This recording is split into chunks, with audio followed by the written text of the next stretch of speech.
Hi everyone, so today we're going to finish off talking about verb type 3 or verbityyppi 3. If you need a refresher, remember I have previous videos where I discuss the basics of verb type 3 as well as verb type 1 and 2. In this video specifically, we're going to focus on negative sentences, a few examples with the KPT rule, as well as two popular special exceptions, one of which I would say is extremely important to know in Finnish. Just a very quick recap. So verbs that belong in verb type 3 end in LLA, LLA, STA, STA, NNA, NNA, or RA, RA. So typically what happens is if you want to conjugate verb type 3 verbs, what you do is you just remove the final LA, LA, TA, TA, NA, NA, or RA, RA, and add an E before adding the ending for whichever pronoun you're using. If this is new to you or you're confused already, do check out my previous verb type 3 videos because I will be going over what I just mentioned in much more detail. But this was just the recap, maybe it jogs your memory. But still, if you do have a busy schedule but still want to reinforce and practice the stuff that you will be learning in this video and other verb type 3, verb type 1, verb type 2 material, then definitely consider booking a 30-minute italki lesson. The lessons are one-on-one, so if you do book a lesson, you'll get individualized and tailored lessons geared exactly towards you and your needs and the stuff that you specifically want to practice. So if you feel a little bit overwhelmed by the verbs or not so confident about conjugating the verbs as you're speaking, then definitely a tailored one-on-one class where you can become more familiarized and you can get one-on-one help and practice could be what you're looking for. So how do you sign up to italki? So first just go to the italki website where you can sign up for an account. I have the link in my description box, so you can just click on that. It'll take you exactly where you need to go. Just choose a teacher that you want to learn with and click on their calendar to check their availability. Then you can pick a 30-minute slot that best suits you. So even with just 30 minutes, you can actually start to improve your conversation and gain a lot more confidence in your speaking. There's no commitment since you actually pay per lesson, so you can go on as many or as few lessons as you like. You can test out different teachers to see who you click with. Each teacher also sets their own price, so you can kind of choose a teacher that's within your budget as well. So go ahead and find your Finnish teacher on italki using my link in the description box down below. Let's go over negative sentences. So let's take the same verbs that we've practiced with before. So the first one is hymyillä, to smile. So the last three letters are LLA, which tips us off that this is a verb type 3. So we conjugate it in the exact same way for negative sentences as well. So we take the last two letters off, add an E, and what we need to do for negative sentences is remember which pronoun we're working with. So let's start with minä sentences, so I sentences.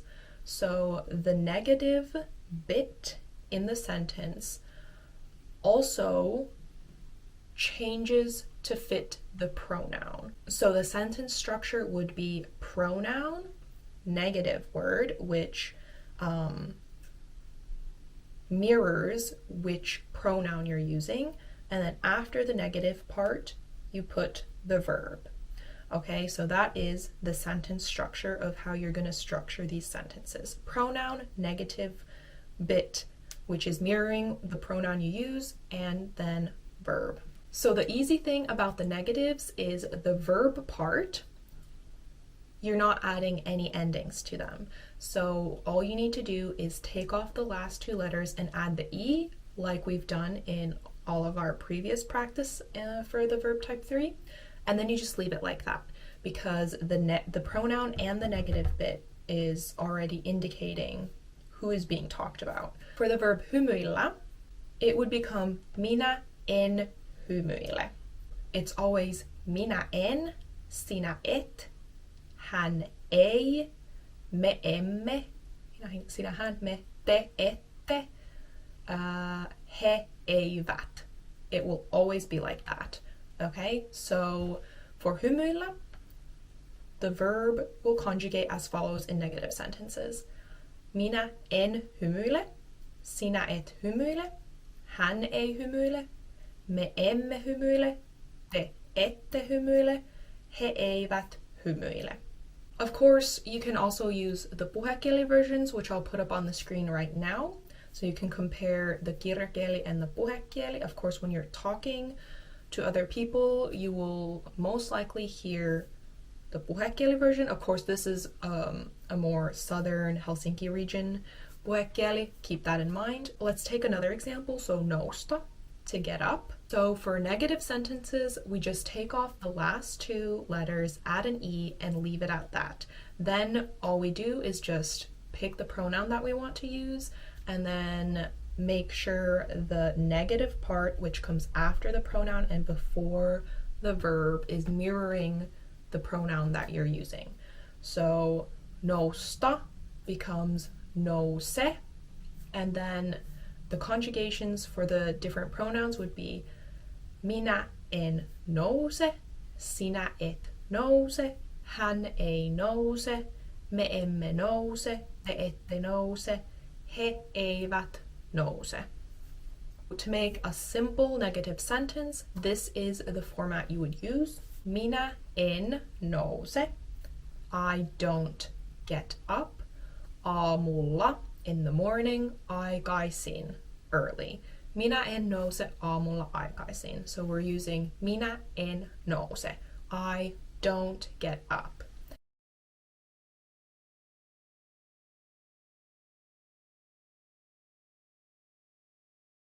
So if you don't know what KPT rule is, I suggest you also go check out my KPT basics video, which will go over the basics of this idea. If you know what it is already, then let's continue. So in verb type 3 specifically, KPT rule can affect certain verbs when they're being conjugated. So if in the basic form, a verb is a so-called weak or heikko, then when you conjugate the verb, it will become a so-called strong or vahva verb or form.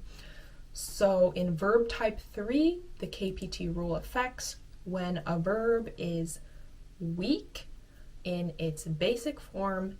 When you conjugate it, it will morph into the strong version. So what does that mean in practice? Let's take a few examples. So in my previous KPT video, if you can remember, we went over the very basics of this idea. So if a verb has a single K, a single P, or a single T in it, then that is considered weak. So for example, the verb opetella, opetella has one T in it, so it's considered a weak word. Opetella, opetella, one T. It's a verb type 3 because it ends in LLA. The base of the word has a single T, which makes it weak. So we're not taking the T from the ending, for example, STA. No, it has to be in like the base of the word. So opetella, the ending is LLA, which means it's verb type 3. It has one T in like the base of the word, so it's considered weak. Therefore, when we start conjugating it, it's not going to follow the conventional rules, but it's going to take on a bit of a different form. So let's go over that now. So if you remember some of those KPT charts, if a word has the single T and is so-called weak, how it changes is that to make it into a strong version, you add an extra T. So there just becomes a double T.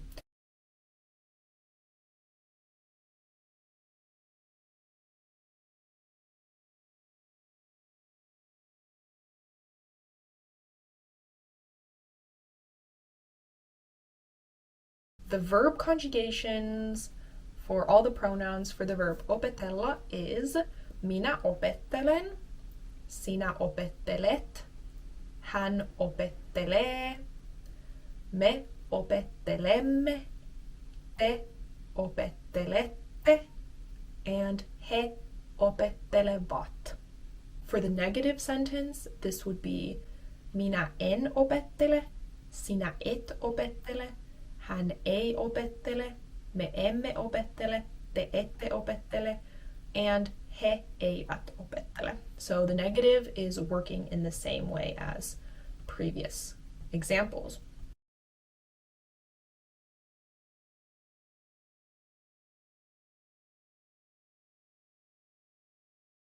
This one is more advanced, so I haven't talked about this part of the KPT rule in any of my videos, but some of you that are self-studying or are enrolled in Finnish classes might know these more advanced KPT things.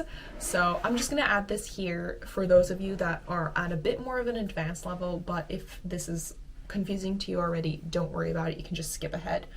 But I wanted to add that the verb kuunnella also would follow this KPT rule.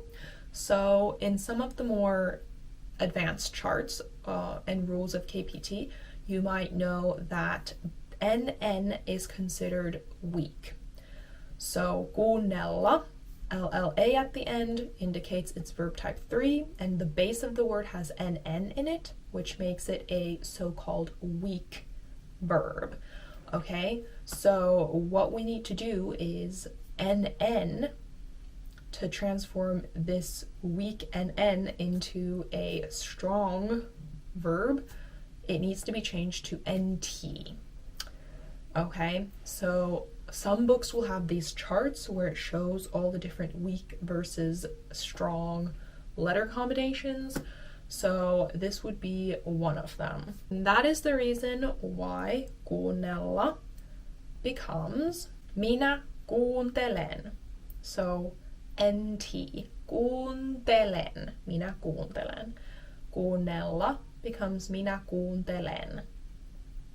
Because you're taking the final two letters off, then you're changing the NN into an NT and add the final E at the end, and then the pronoun ending. So kuunnella, minä kuuntelen, and the rest follow the similar format. So sinä kuuntelet, hän kuuntelee, me kuuntelemme, te kuuntelette, he kuuntelevat. And the negative would be minä en kuuntele, sinä et kuuntele, hän ei kuuntele, me emme kuuntele, te ette kuuntele, he eivät kuuntele. So that is just a peek into the KPT rule in regards to the verb type 3. So if you run into some verbs that aren't conjugating as you expected them to, keep in mind that KPT rule might be affecting it. So just double check if it is following the KPT rule in that situation. But as a fun bonus, there are a few exceptions, and I just picked out two that I think are the most common. So actually, I would say basically the most common verb in Finnish is an exception to the rule. So these, it's best to probably just memorize them, but this verb especially, really just try to hammer it into your head that this is how it goes, and that verb is OLLA, to be. OLLA. OLLA. It's a verb type 3, but it is an exception. So I'll just go over how you conjugate it. So it is minä olen, sinä olet, hän on, me olemme, te olette, he ovat. So that is how you conjugate the olla verbi, and you'll be hearing this so much that hopefully by now this already sounds familiar to you. And the negative for this is minä en ole, sinä et ole, hän ei ole, me emme ole, te ette ole, and he eivät ole. So that is one that is best to just memorize, write this down, look at it over and over again, because this will come up everywhere.